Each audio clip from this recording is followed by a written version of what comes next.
just hit the top of the hour, so I'd like to welcome everyone who's just joined us to our webinar today.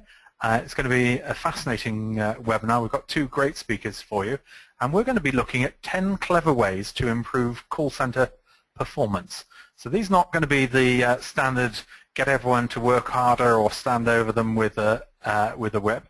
I'm delighted to introduce two great speakers today. I think we're very lucky indeed to have Nick Drake-Knight across for his first webinar with us. And Nick, you're going to be talking through 6 ways to improve call center performance through creating confidence in our advisors. That's right, yes. I've got some specific strategies that people can use that you can start to apply immediately. Wonderful. And Nick, if people aren't familiar with the NDK group, which I think is the Nick Drake-Knight group, what's the sorts of things that you do? Well, most of my work, John T, is around building confidence in customer-facing staff, and quite often the way to do that is by skilling up team leaders and managers. And the area of coaching is, I guess, the primary area of interest that I have. And what we can do to encourage team leaders, managers, supervisors, coaches, to help people to feel confident about what they're doing. Because it's my belief, and it's a passion, it runs through all my work, is that if we can help customer-facing staff to feel good about what they're doing well, then they're much more likely to be enthusiastic about taking opportunities to perform even better, rather than some of, unfortunately, some of the strategies that I've seen and heard around the world, where people are chastised and criticised for what they're doing wrong. And it seems to me that that's a particularly disempowering way to start improving performance. Wonderful. Well, I think you've produced some wonderful YouTube videos. I've included a link to those on the download slides page, so people can certainly see that after today's webinar. Is a great follow-up. We'll then be joined by Devon, who's going to be taking us through the top tips and questions from the audience you send through. And welcome back to a regular with us, Paul White from MPL Systems. I think, Paul, this is your 5th webinar over the past 5 years with us, and you're going to be taking through the way that technology can improve performance. I am indeed. We are, of course, MPL Systems, a technology vendor, and what I'd like to do is really share with you some of our experiences and some of the key technology drivers that our customers are seeing, and how that can affect the contact center performance. I said it'll be very different, I think, to Nick's subject area, but I think technology always has been a massively important part of the contact center. And as the world gets more complicated, as more channels appear, as more systems integration takes place, I think the role of technology is more important than ever to help make agents' lives a bit more efficient. Wonderful. Well, if you're not already logged into the chat room, callcenterhelper.com/chat, there you can leave your tips and questions there, and there's a bottle of champagne or box of chocolates for the best tip. And Nick, if I could ask you immediately after the webinar, if you could please pick the winning tip. I'll be delighted to. And if you want to watch a replay, I know a lot of you would like to see what we're talking about and like to share it with your management team and teams in the contact center. You can see that on callcenterhelper.com/recorded webinars. So just very simple to log up into the chat room. It is in a separate window. A lot of people like to sort of split the screen, have the chat room on one side, the main slides on the other side, so nice and easy. And then the download slides and links to Nick's videos, you can get both Nick and Paul's slides through this link here, download webinar slides. So I'd like to start off with a poll, and I'd like to ask, how engaged are your agents in the contact center? So on a scale of 1 to 5, how engaged are the agents in your contact center? So if you'd like to select, if it's 5, highly engaged, if it is somewhat engaged, neutral, slightly disengaged, or very disengaged. Nick, any ideas of which one you think is going to come up top? I'm going to go for 4, somewhat engaged. Okay, well let's see if what the audience says in the voting. I'll share the results up on the up on the screen, and I think you're absolutely right there, Nick. 48% are somewhat engaged. 22% next one is neutral. Third place is 17% highly engaged. 12% slightly disengaged, and only 1% very disengaged. Paul, any surprises from you on that? No, I think people have gone for the nice, safe answer there, Jonty. Yeah, well, I think we've got 17% are highly engaged in the audience. So if you'd like to share your secrets, if you'd like to pop those into the chat room, and I think for everyone else, you're going to certainly get some rare old treats today from some of our presentations. So I'd like to just drill down, and if you can say in the chat room, in 1 or 2 words, what have you already tried to do to improve contact center performance, and what worked, what didn't work? So if you'd just like to put it into the chat room, what have you already tried to do to improve contact center performance? So you're busily typing away there. Amanda has tried incentive and bonus schemes. Tim has said inform people about how they're performing. Candice has said more recognition and activities. Chloe, better standard of recruitment.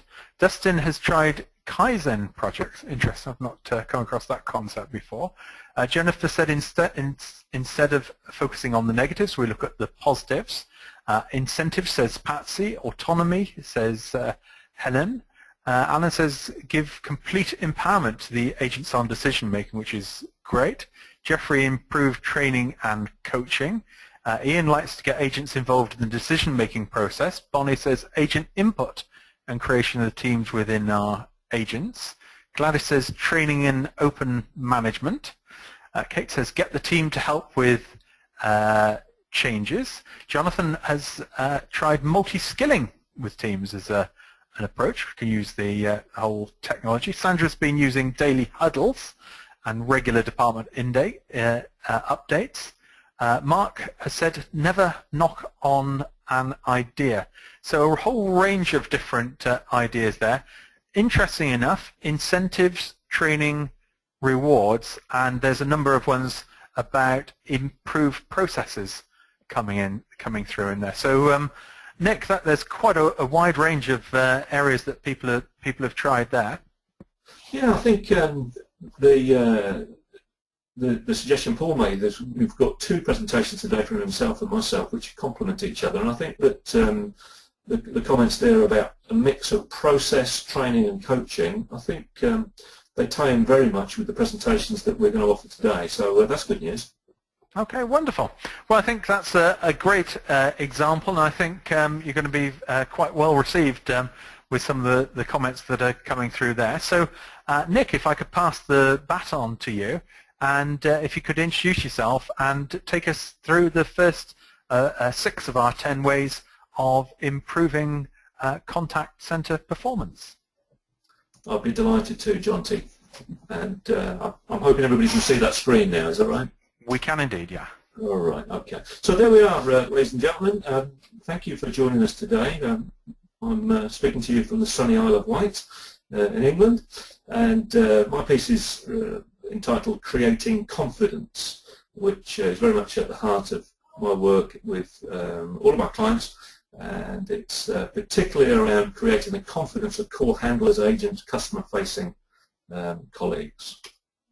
Let's start out with these 6 ways. Way number 1, if that's linguistically appropriate. What customers want. Now, this is a rationale which I've developed some years ago with class-leading clients, and there's a new book coming out soon entitled exactly that, What Customers Want. Here's the essence of it, ladies and gentlemen. My belief is that what customers want is a combination of these 3 things. Would you understand me, please? Understand me, the customer, not the process, not the service, not the product. Would you understand me? Get inside my world, get inside my mind, get inside my heart, get inside my thinking. If you can do that, and then add some value for me, that's to say something other than just conducting a transaction, a process. If you can add something just a little bit extra, it doesn't have to be anything fancy, just something that's a little different. If you can do that for me, and then make the whole process as easy as possible, that's what I want. That's what customers want. Interestingly, the idea of make it easy for me ties in very much, of course, with customer effort score and that kind of juxtaposition with some of the KPIs that people are being asked to conduct, including Net Promoter Score. Make it easy is something which is going to become more and more important, the whole concept of convenience. And if we can do that, understand me, add value for me, make it easy for me, that's what I want as a customer. Okay, so there's idea number one, and it's a rationale throughout all of my work. Now here's something really interesting, the model of excellence. Now this is at the heart of everything that world-class brands deliver, and propose that world-class operators in contact centers around the world at the very upper levels of excellence have a set of explicit standards. These are standards of delivery which they expect of all of their leading call handlers and agents. In the diagram that you can see there, I've identified 4 categories of explicit standards. First being environmental. What kind of environment do we expect our call handlers and agents to work within? How do we expect them to prepare and to maintain their workspace? What kind of processes do we expect them to follow? What kind of knowledge base do we expect them to have about product, about process? And finally, what do we expect from them in terms of behavior, whether that's verbal or non-verbal? We know in call centers, of course, that non-verbal, posture, etc., can play a key role in how messages are conveyed to customers. So what are those explicit standards? That's what world-class brands do, is they make those standards explicit and they describe them, often in the form of training, to their call handlers. But the challenge is, ladies and gentlemen, that having standards on their own is of limited value. Too many organizations I've come across have got those explicit standards described eloquently in glossy brochures, on posters on the wall, and e-learning programs. But unless they're delivered, then they're just words. So the world-class brands have something specific in place. They make sure that those standards are implemented and that they happen, and critically, that they are delivered consistently across the network. So irrespective of which call handler, which agent I do business with, I can expect that those explicit standards will be delivered consistently by all of the players in the team. We can achieve that, temporarily at least, through fabulous high-impact training. The challenge with training, of course, is that it has a short half-life. In fact, too much training, particularly soft skills training, is like wet mud on the wall. Most of it slides off immediately and leaves a large puddle of muddy water. Training on its own has limited long-term impact. The key, ladies and gentlemen, is to achieve sustainability of the delivery of those explicit standards. And the way that we can do that is through coaching. And that's something that I'm going to take you through the rest of my presentation. Okay, there's a lot of talk about coaching, and quite rightly. What I propose is that a new approach is worth considering. And certainly the brands that I work with take on board the approach which I suggest, which is to consider this new approach, which I'll describe in a moment, through 3 channels. The first channel is through recorded behavior, and of course most contact centers record those calls and they can be used for the purposes of coaching. Interestingly, it occurs to me when, as customers, we receive that message on the telephone that says these calls are being recorded for training purposes. They're not really. They're being recorded for coaching purposes, and it's very important that we distinguish between those 2 things. The second channel that we can apply, or we can use a fast coaching approach, is through an observed channel, or in call center parlance, of course, heard. When we've just heard a contact center call handler, agent in operation, we can use that as a reference point for fast coaching. And finally, reflective. We can ask people to reflect on their performance over recent days, recent weeks, recent months, about key parts of those explicit standards and which parts of those, which elements of those explicit standards they've delivered well and which ones they'd like to work on. So the new approach I propose builds on confidence, the continue tos of coaching, of fast coaching. What we do is we celebrate successes. We help people to build up their ego so they feel strong, so they're confident, so that they can celebrate the things that they've already done well. And when people have done that, it's much more likely that they're going to be enthusiastic about addressing some of the begin-to ambitions that they may have and to start to do some things differently and perhaps even better. But it's critically important, in my view, that when we conduct fast coaching, that we do so on the platform of positivity, on the basis that people are already doing things well. And let's celebrate that for a moment before we start talking about further continuous improvement. The approach I propose is fast. It takes just a few minutes. It feeds into the appraisal process or the performance reviews. It makes people feel good, and it does it very, very quickly. And the process which I encourage people to consider is something called Continue and Begin Fast Coaching.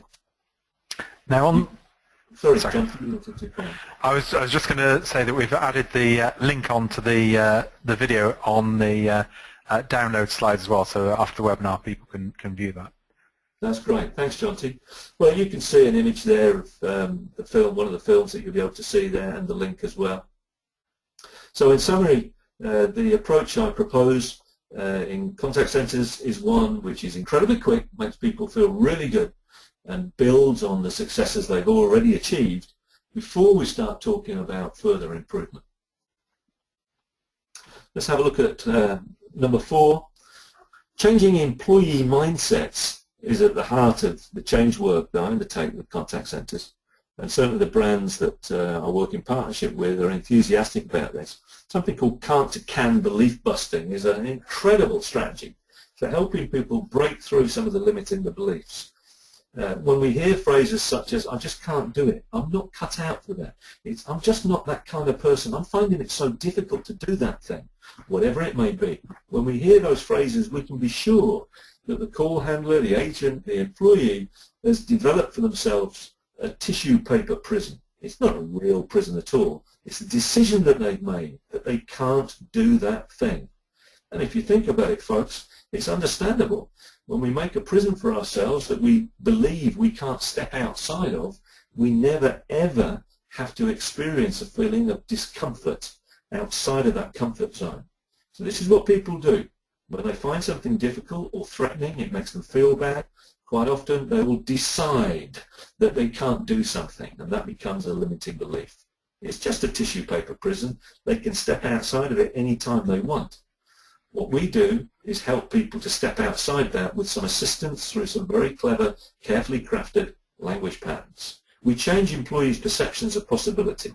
We suspend their restricted thinking just for a moment, and we help them to become motivated through a future feeling of possibility, of opportunity, of being able to do that thing which until recently they felt they weren't able to do because they decided so. So these carefully crafted language patterns are included in something called can't to can belief busting, and that's something, again, you can see on YouTube and on the NDK website.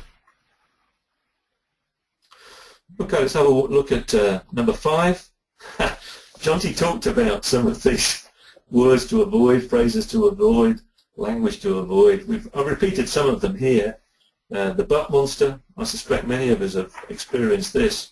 This is where a person in a significant position will tell us that we've done okay, but closely followed by some advice about what we've done wrong and what we need to do better. And we start to hear some of these phrases which are called modal operators of necessity. Modal operators of necessity are language patterns or phrases that are bombastic, that are authoritative, that demand things of people, and some of them are described here. What you should do, what you must do, what you need to do, what you've got to do, what you have to do, what you ought to do. These phrases are authoritarian, they're confrontational, and they make people feel bad. And this is not helpful in the process of encouraging strong egos and celebration of success. Similarly, the phrase, if I were you, yeah, well, you're not, so shut up. These phrases are not helping. And worst of all, ladies and gentlemen, this phrase here. I wonder how many times we've heard this, or maybe you've even said it. What do you mean you can't do it? Why can't you do it? Now, this phrase here is, in linguistics, in transformational grammar, is known as a presupposition. Think about the question. Why can't you do it? It presupposes something. In fact, it presupposes that you really can't do it. It's a dreadful question. In fact, all it does is it reinforces to the poor team member, the call handler or the agent, that they were right, that they can't do that thing. It's an awful question. Now, we have a much better strategy. We've just talked about it. The can-to-can belief busting model, details of which you'll be able to explore through your own research. And finally, a piece around what I call chocolate praise. Now, we all like to get a well done from the boss, from a colleague, from a customer, from maybe even from family members or friends. It feels good, it feels nice. And just like eating a piece of chocolate, our blood sugar level rises dramatically, but only for a very short period of time. And very quickly after that, we get the drop-off from the high. Chocolate praise makes people feel good for a very short period of time, and it's not effective. And the reason why it's not effective is it doesn't help them to understand the component parts of their performance which made their excellence what it was. Much better, ladies and gentlemen, if we can help employees, team members, call handlers to understand the structure of their well-doneness, the component parts of their excellence, of their magic that made that performance so fantastic. And one of the best ways we can do that is to help that individual reflect on their performance and to think through which parts of those explicit standards they were able to implement with that customer during that call. All of these phrases are unhelpful. The but monster, the shoulds, must, needs, have tos, if I were you, the why can't yous, and the chocolate praise. There are better ways of helping people to grow and develop. And finally, a hint towards some of those phrases. Constructive language patterns. These are described within Continue and Begin Fast Coaching, and it's part of a very simple model, a methodology for helping people to celebrate what they're already doing well and continue to do those things well. Questions like, okay, so what did you think there? What were you pleased with? What went well?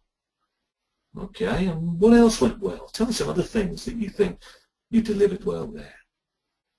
Simply, we summarize those celebrations, we record them, we feel good about them, and celebrate the excellence that's already being delivered. You'll notice, incidentally, that people's physiology and posture and breathing patterns change the more that they start to think about what they're already good at. And when they begin to feel that, and those feelings become manifest, then we can start to talk about maybe improving on that level of performance. And what would you like to do a bit differently that would make your performance next time even better? This is the essence of Continue and Begin Fast Coaching. Again, we summarize those changes, those begin tos, we record them, and we ask for the employee to commit to make sure that they deliver on the things that they've talked about. So in summary, my piece today has covered off 6 ways in which you can very simply improve contact center performance, starting off with what customers want. Would you understand me, please? Can you add a little bit of extra value rather than just conduct a transaction? Can you make the whole thing simple and easy?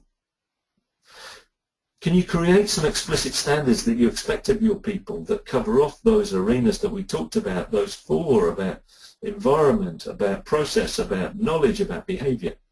Can you ensure that those explicit standards are delivered consistently across your contact center or contact centers?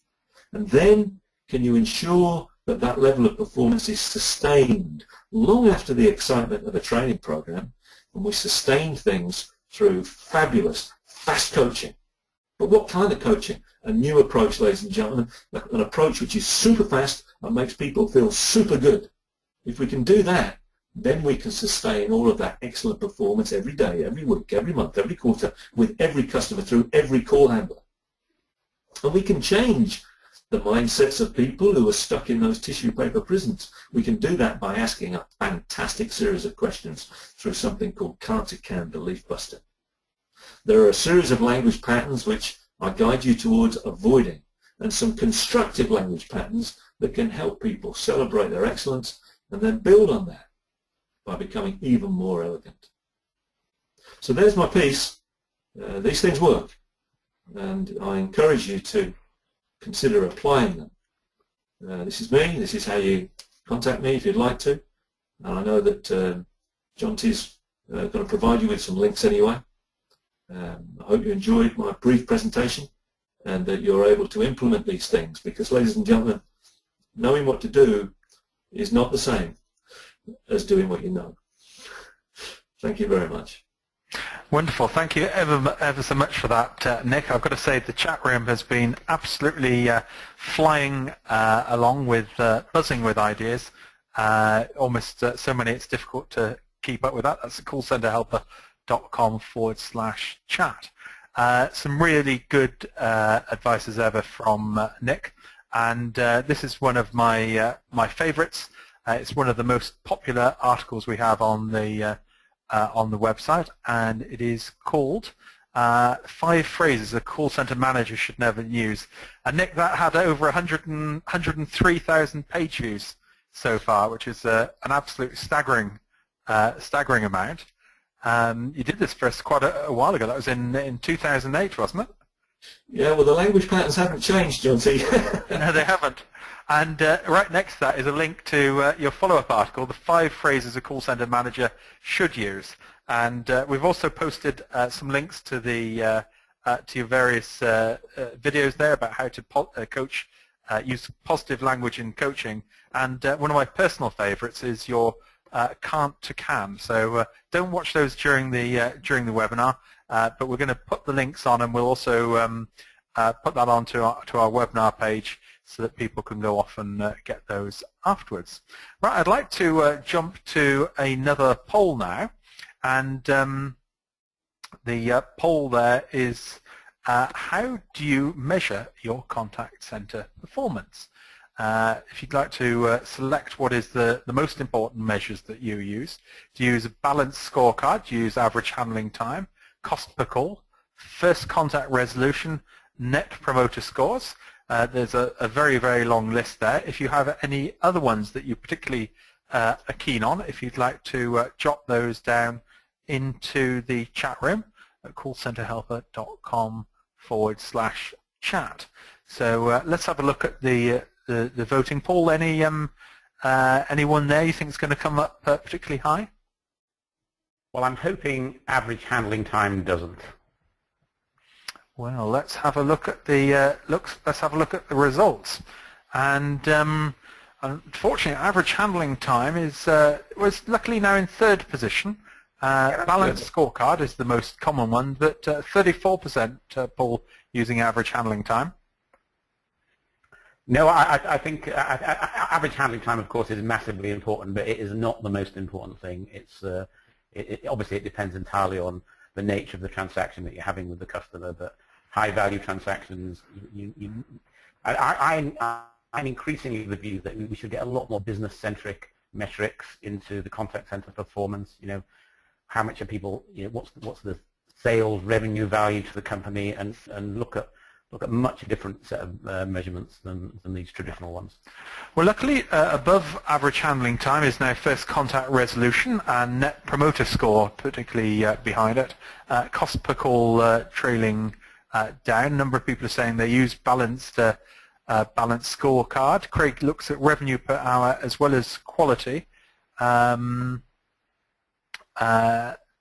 net promoter score is what Adam says they see as most important. So a range there, but yes, with Paul's comments, if you could move away from average handling time, I think that would certainly be a good thing to do. Right, we're going to jump across now to the chat room, and monitoring the chat room we have Devon, who's looking at your tips and questions that are coming through. So Devon, what have you got in the chat room?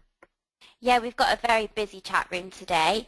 We're going to start with a tip from Christine that says, we reward agents for ideas they provide to use tied to process improvements and making things easier for customers and agents. We've received some terrific ideas this way. We've got a question now from Craig that says, what are the best ways to motivate without incentives? Nick, I think you covered a lot of this within your presentation. I guess a way to motivate would be through the coaching techniques that you described and creating a positive atmosphere. Absolutely right. And to celebrate those things that people are already doing well. We seem to forget to celebrate. We're so quick to look at continuous improvement, we forget that we're already doing things really well. Perfect, thank you. We've got another tip in now from Angela. We set KPI for our teammates and then encourage them by meeting one-on-one and assisting them in growing and learning more. The higher their KPI, the more opportunity they have to earn more money. Adam says, and I really like this one, we promote recognition on wallboards. Staff like to have their names up on this, also daily huddles to improve communication. Paul, what do you think of this? I think it's great. I think everybody likes to get some direct recognition. I would be completely supportive of that, I think. And the more opportunity you get to talk to your colleagues, what's working well in the daily huddles and what's not working, great stuff. Keep it up. Perfect, thank you. We've got another tip in from Laura. We are looking to do a day where the call agents are able to swap roles. As a performance coach, we'd look to take the agents' calls for a short period of time during the morning or afternoon, and then allow the call agents to assess our calls so that we can all work together and see each role from different views. Nick, what do you think of this one? I think that's a cracking idea. I really like it, and it provides people with an opportunity to refer to someone else's performance and think about themselves. I think it's a great idea. Great, thank you. Mike says, we have a couple of trophies and agents have the opportunity to give it to one of their co-workers for a job well done. It includes a brief note to say why it was awarded. It remains on their desk for a week. The idea was not well received by some at first, but it's now taken seriously. I like that one, that's a great idea. Another tip in from Tim. Let them coach themselves. Let them listen to a conversation they did, give them the coaching form, and let them reflect in the mirror. You would be surprised how critical they can be on themselves. Nick, what do you think of this one? Well, you know, self-assessment is something I'm a big fan of. My concern about self-assessment is that many of us can self-flagellate, you know, we beat ourselves up a little bit too much. I like to think that self-assessment is an accompanied activity where somebody's there to make sure, to moderate, to make sure that we celebrate as well as critique. Thank you. Jonathan says, create an environment where we can empower agents through multi-skilling of all roles. It takes some coordination and management, but the flexibility offered to, say, react to peak call times in different teams and the personal development of the staff is a big benefit all round. I think we've got time for two more. So Christine says, we have a Kudos card program. Agents can earn Kudos cards based on excellent service, call quality, attitude, going the extra mile. The Kudos cards can be from a field rep manager or customer feedback. Because these are written from the leadership team, the agents take great pride in receiving them. They have them displayed in their workstation. Paul, what do you think of this one? Yeah, I think that's pretty good. I would like to make a comment on the previous one about multi-skilling though, because I think that is a really lot of people are scared to do it and are worried about the inefficiencies it can create. But again, when we talk about technology in a few minutes, I think we can talk about ways to really to really get some efficiencies into that multi-skill, multi-channel environment. So agents aren't just taking simple inquiries. They could be dealing with emails. They could be doing a much broader mix. So whilst I like this tip, I prefer the previous one. That's fine. And finally, get down and dirty. Work alongside the teams and the staff. Listen, see, feel and hear, then act positively. Back to you, John T. Well, thank you very much for that. A great wide range of wide range of tips there, so great, and we've got many, many more there than we've been able to read them out, so let them come through and Nick will pick the winning tip. I'd like to jump across to a poll now and ask a question related to some technology.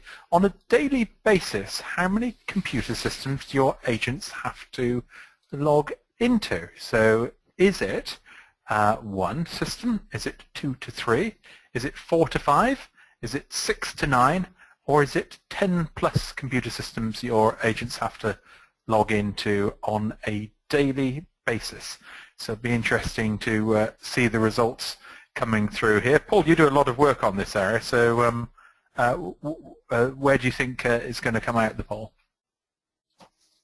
I think it's going to be at least 4 to 5, I would guess, but I'm fascinated to know because one of the topics I'm going to talk about is exactly on this subject. So okay, well, let's have a look and see if you're right there. Well, actually, you are right there. Looks like the average point there is about 4 to 5, 36%, 29% 2 to 3.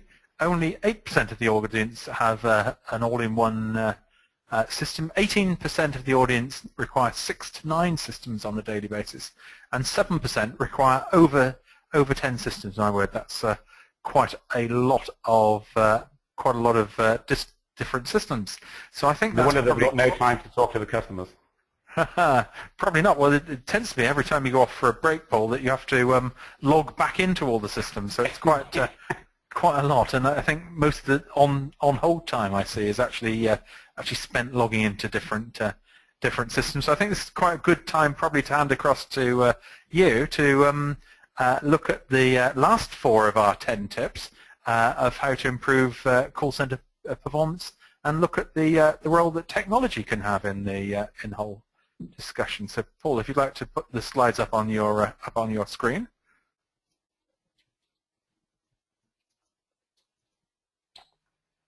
And hopefully you can see them. They should come through any minute now. I'm not seeing anything yet. Let me just do the transfer across. Sometimes the system has a couple of glitches. So I'll just transfer back across to you there, Paul. And here we go again. Here we are. We do indeed. Okay, are we all systems go? We are indeed, Paul. Okay, great. Thanks very much, John T, and good afternoon, everyone. As I mentioned earlier, my name is Paul White, and I'm the CEO of MPL Systems. We're a company that specializes in providing contact center and field service solutions.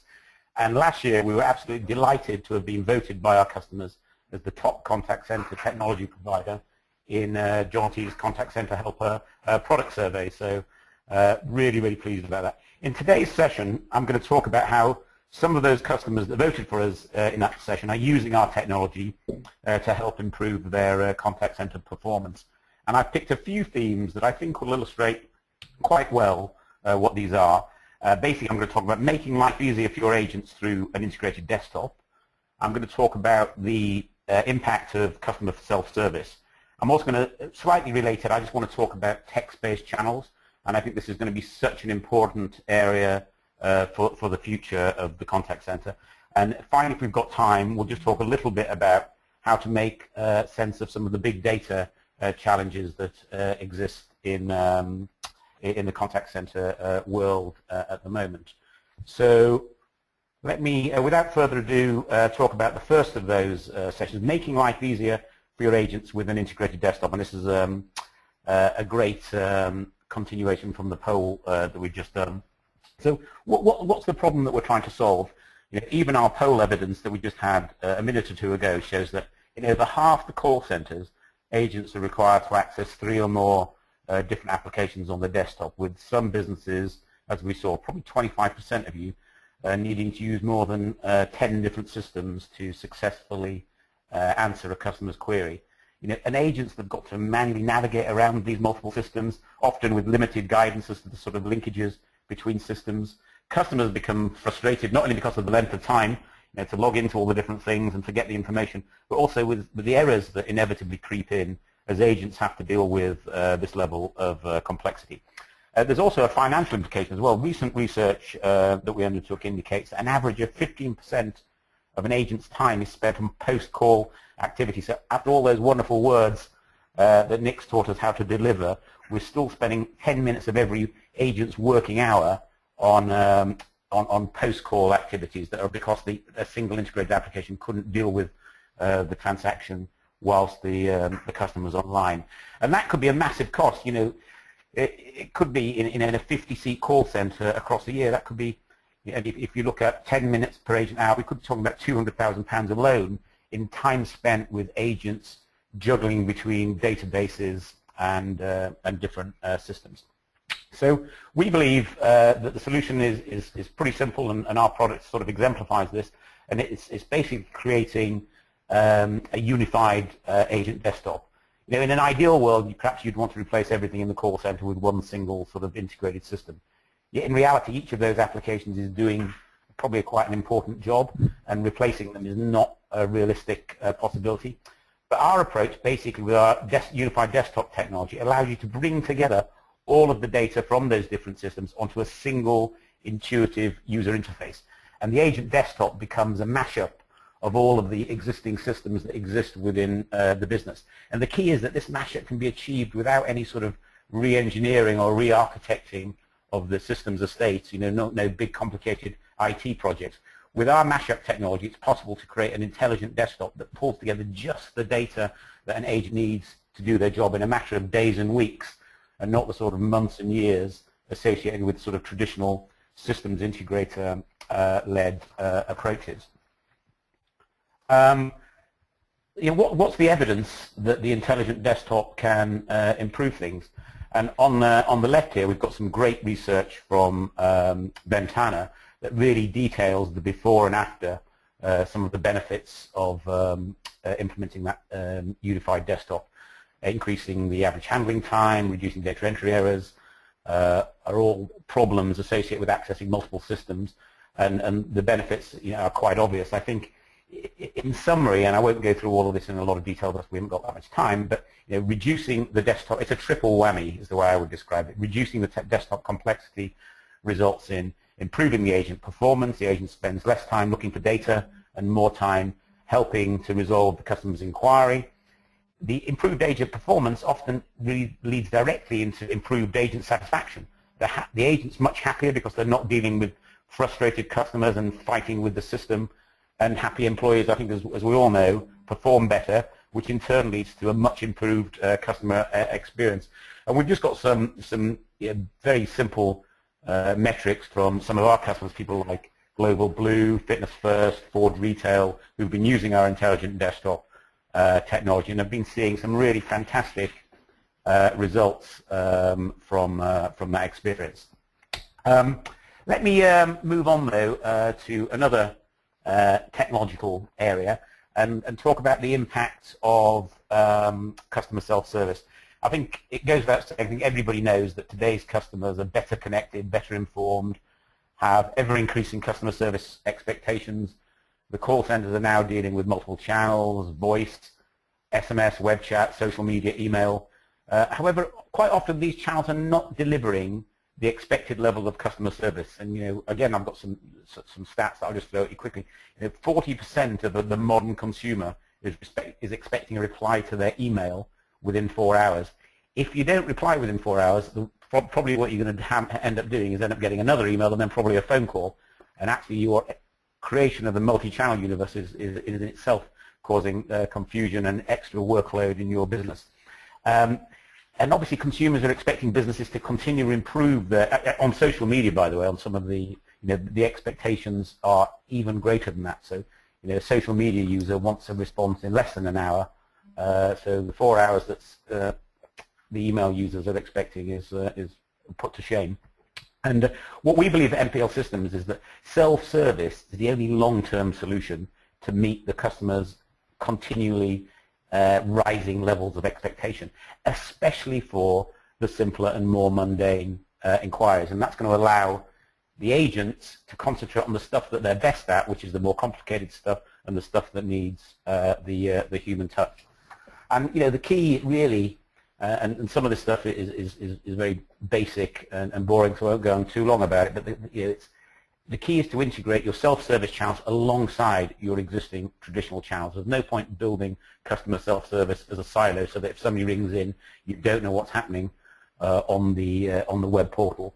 And we all know about web portals. Businesses offering web portals are able to reduce the load on their contact center, whilst agents, whilst it's being able to produce much more accurate and personalized information, often in sort of near real time. Even more important than the web portal story is the rise of the smartphone user. And 50% of smartphone users would choose to use an app for contacting an organization rather than phoning a contact center or browsing a website. That's particularly true when you look at the sort of demographics of that and the younger generation. So basically providing app-based customer self-service that can be linked seamlessly with your contact center, and a great way that a lot of our customers are doing that is with a thing we call visual IVR. Instead of fighting your way through 10 levels of menu systems, you can basically see on your smartphone what request you want to make to the organization. If it can be satisfied via self-service or automation, great. If not, it can tell you in real time how long you want to, you're going to have to be waiting to get an answer to that call, or even allow you to set a scheduled callback.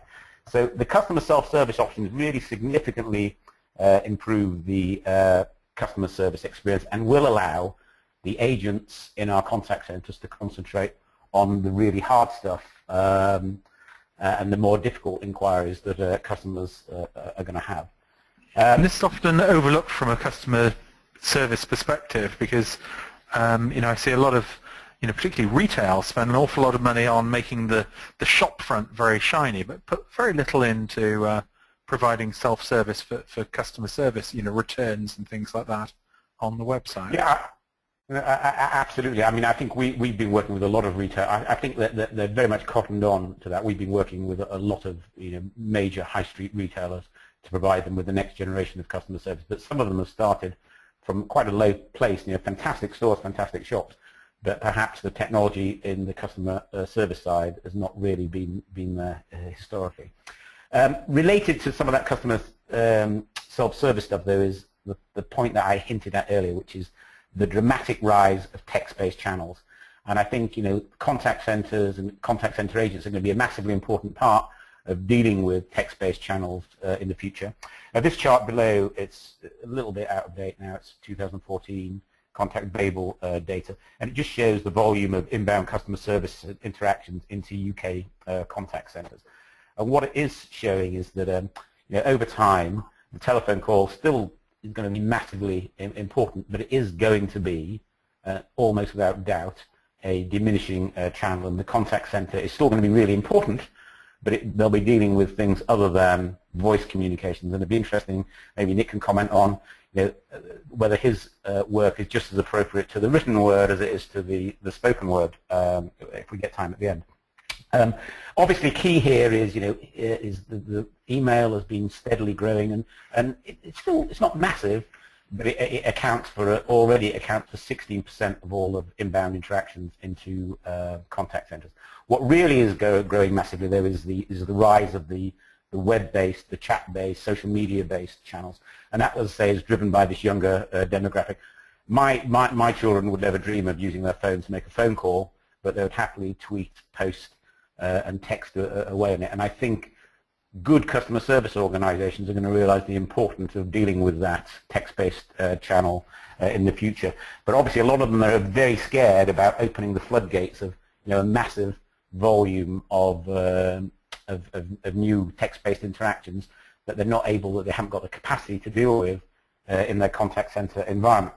But what we found is that an awful lot of text-based interactions are incredibly simple. And tying up agents' times to tell people, I mean, a lot of this could be delivered, you would think and expect, via FAQs on a website. But again, this new generation of consumers in particular, they'll send you an email or text you about such a question rather than be bothered to look it up and find it.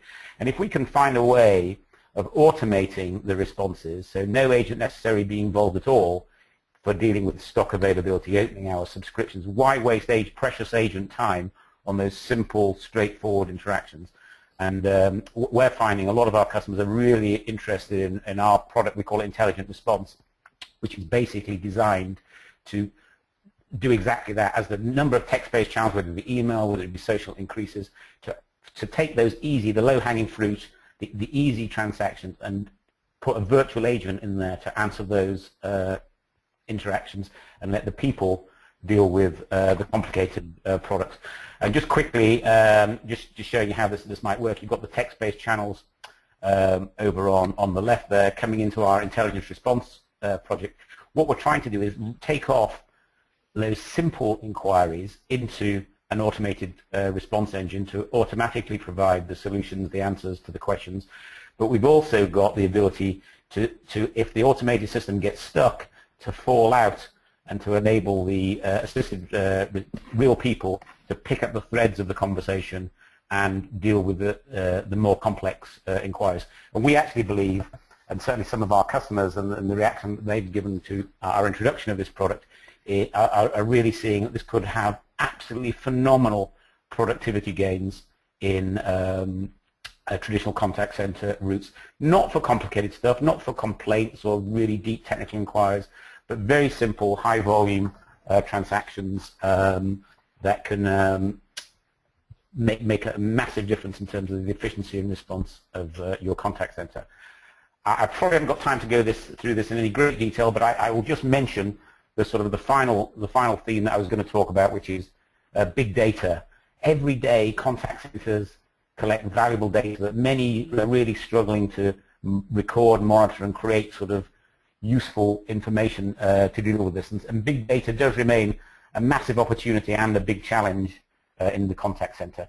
You know, what on earth are we going to do with all of this data, and how are we going to really make it effective and apply, especially when you look at the multi-channel world as well. You know, it becomes even more important when you're dealing with stovepipes, potentially systems, email systems that are not connected, if they're not using the technology like ours, and pulling that together and joining that together is increasingly important. Also, what we're finding is transactions are increasingly spanning across channels. So people may start a conversation with you via a text chat or a website interaction, and may end up continuing with that inquiry on the phone. So making sure that we can gather and make sense of all of that big data solution is going to be vitally important. And I think that the key to that is really a combination of some of the automation techniques that we talked about, but it's also that intelligent integrated desktop that we talked about at the beginning of the talk. So really, just in summary, we just mentioned 4 things I think could really help get excellent improvements in contact center performance through the better exploitation and use of technology. That unified desktop thing, I think, certainly from the poll that we did, is very important. Self-service is there, but make sure the self-service is intimately linked with your agent-based communication, so that agents can take over and help out. And really also make sure that you're ready for this next wave of text-based customer service, whether it's coming in through social media, whether it's coming in through smartphone apps, whether it's coming in through SMS or email, more traditional type channels, and really look at opportunities for automating the simple stuff so that your agents can concentrate on the much more complicated inquiries. Thank you very much indeed for that, Paul. We're going to jump across to Devon on the chat room. Devon, what are the latest tips that are coming through from people in the chat room? Yeah, so Suzette says, we have more than 3 service points, so when it comes to training, we sometimes get them to go to the other service points to train if advisable. This means there is a break from the norm, a different place to learn, a different pattern from the norm. Mind you, working in a call centre can be repetitive. Nick, do you think taking an agent out of their normal environment is a good idea?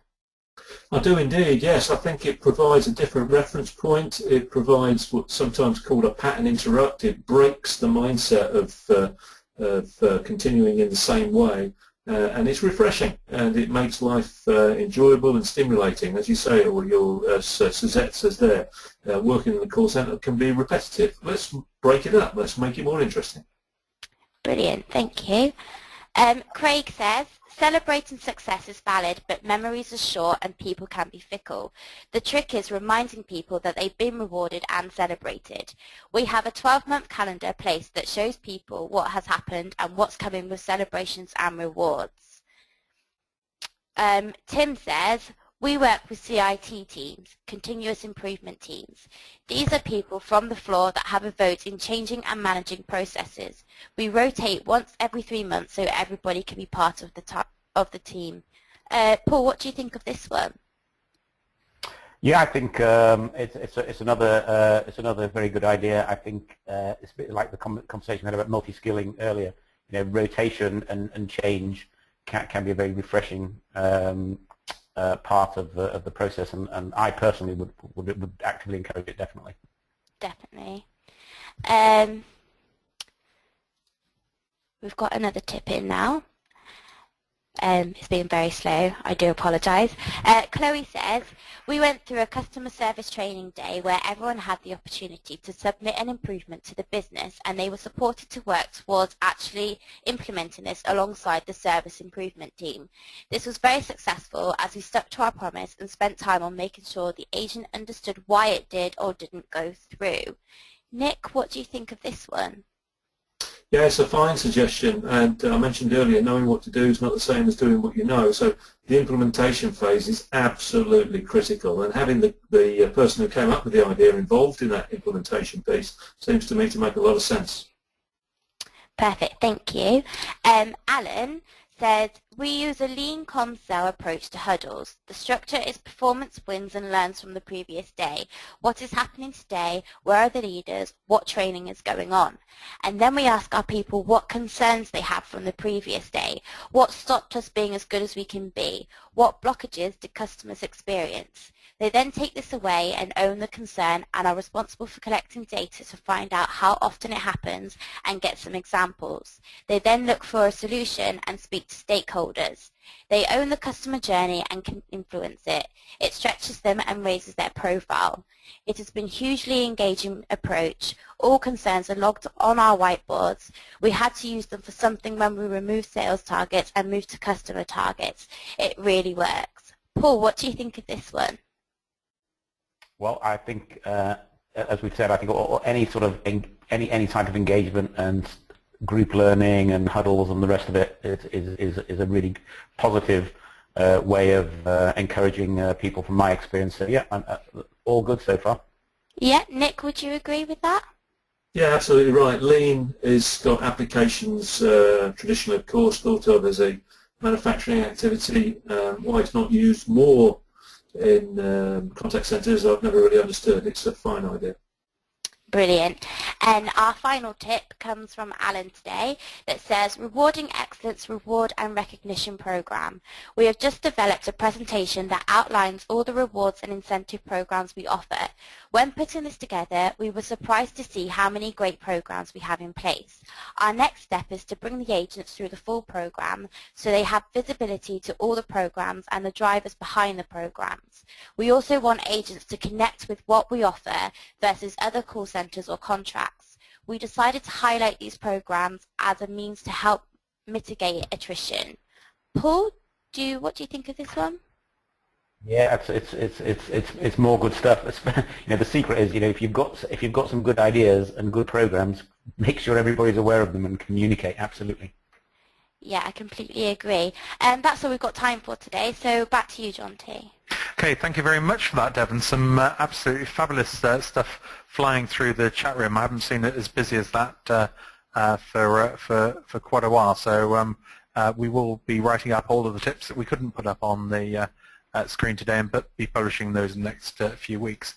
So before we close off the webinar, just wonder if you could say in 1 or 2 words, what did you like best about the webinar? So in 1 or 2 words, what did you like best about today's webinar?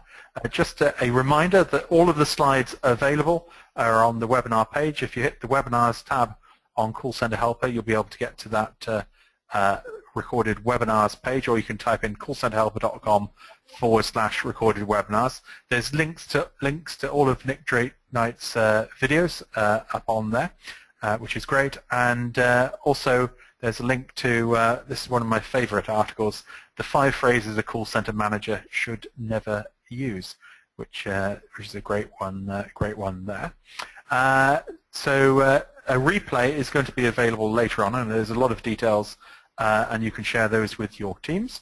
That will be available in about an hour's time. So just like to say thank you very much to our 2 speakers. Nick, thank you for joining us for your first webinar with us. Yeah, thanks very much for inviting me. It was relatively pain-free. Yeah, been very good. And Paul, as ever, thank you for joining us live. Okay, cheers, John T. Cheers, Nick. And thank you to everyone for joining in. We'll be back in 3 weeks' time after the Easter break. Thank you to everyone for joining us. Bye-bye all. Bye-bye.